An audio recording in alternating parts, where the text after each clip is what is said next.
No, I'm just being honest. You know, I mean, I, I can't see there could be a God. You know, I mean, spirituality and religion are two different things. Don't forget. You know, I can't make myself believe something I don't believe. I wish there was a God. Um, you know, and I wish he was all the things people said he was, all powerful and kind and all that. Um, but by definition, the impossibility is overwhelming to me.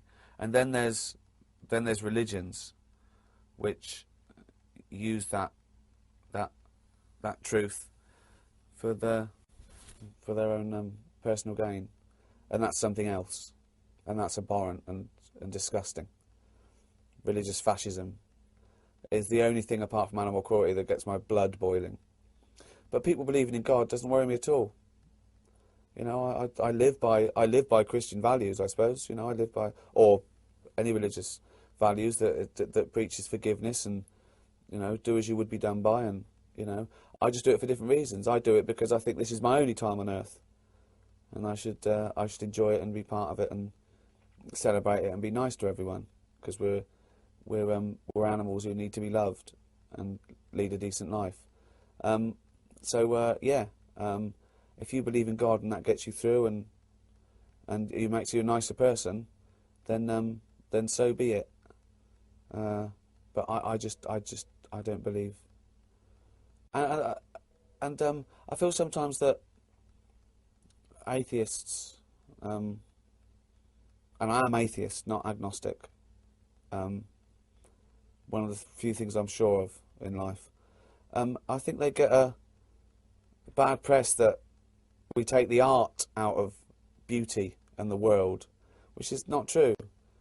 The fact that, you know, the Earth is 4.6 billion years old, and, you know, there are 4 million species of animal, and they've evolved by accident, is, I think, more beautiful than It's any when you intelligent get design them. could. I think there'd be more atheists and less faithful if you weren't allowed to teach anything, you weren't allowed to mention any gods or any beliefs or atheism, right, until they were 20. I think we'd see a different pattern. The human brain, when it's young, is a sponge. It has to be.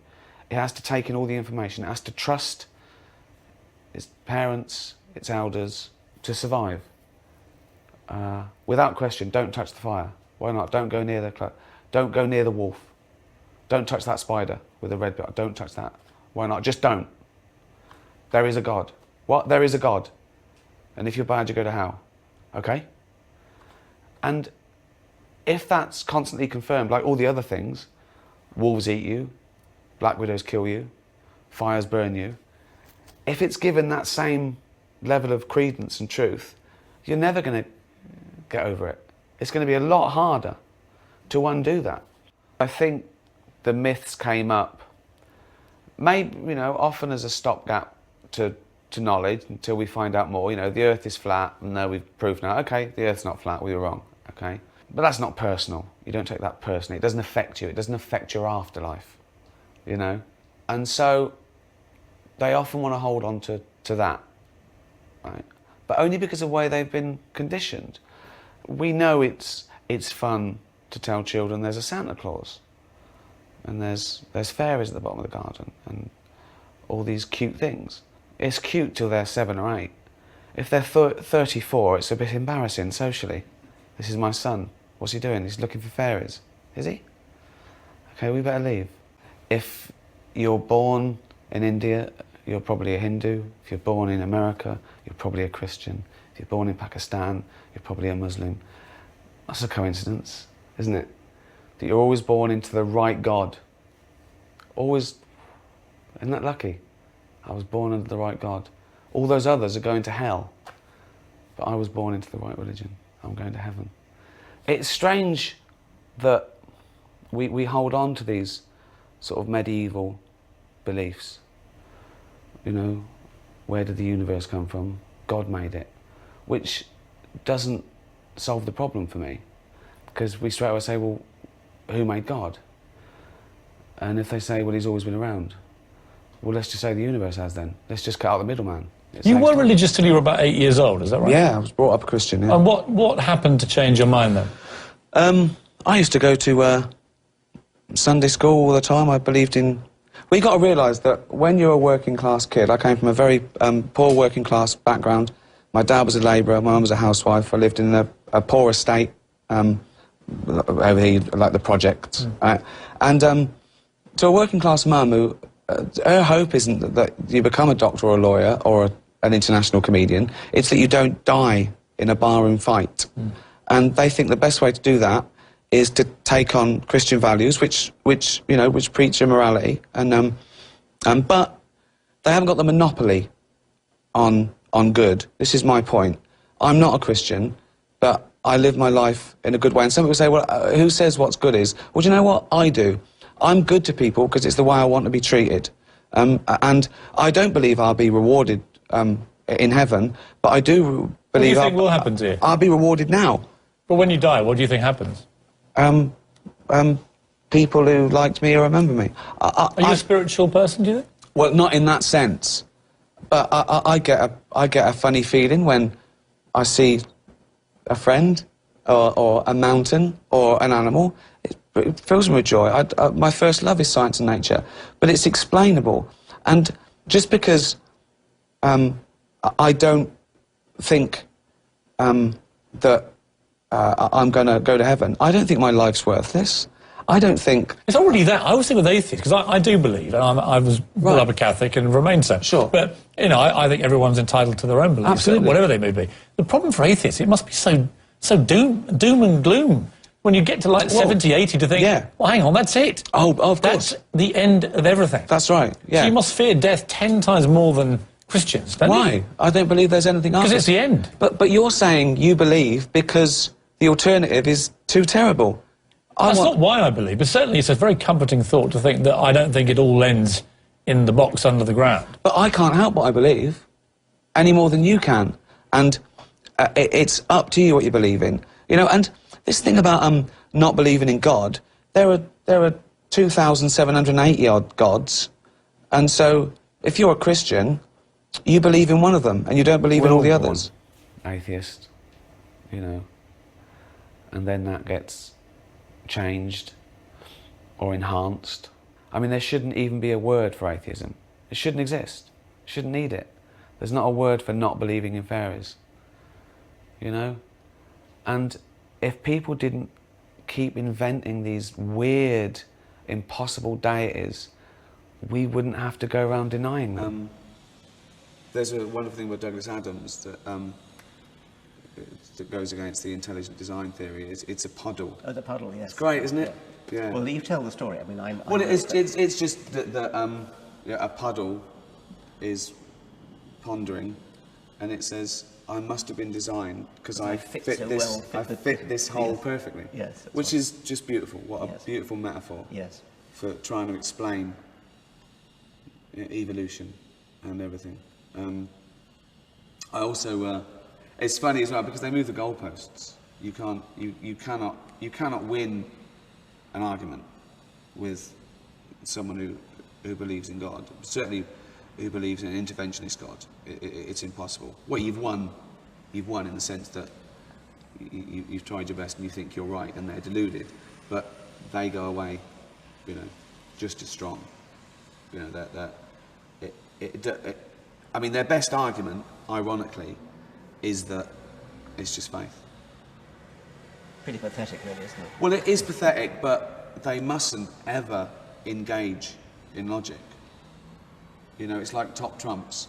They mustn't pick logic on their cards. They've got to go faith 100%, and then you go, yeah, sorry, you win. You know, that's the only way they're going to win this top trumps. They've got to keep away.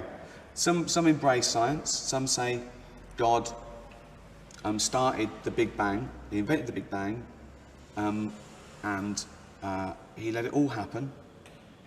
It was programmed, but now he's not an interventionist God. And I say, well, so you believe in evolution? Yeah, but he did all that. He did that. Fine. But then he gave man free will. So then it's not his fault anymore. It's like there's evil, Yeah. there's bad. He had a go with the flood, but he thought, I've tried once. Let him get on with it. I'm like, no. I'll be in the study, forget it. You know. And then I say, well, why do you pray then? Because it makes me feel good. So they sort of know. I think they sort of know, but they don't want to know. Because I think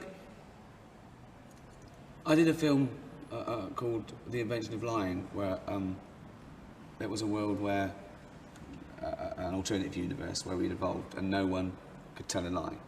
And I play a guy who comes along and he can lie for the first time.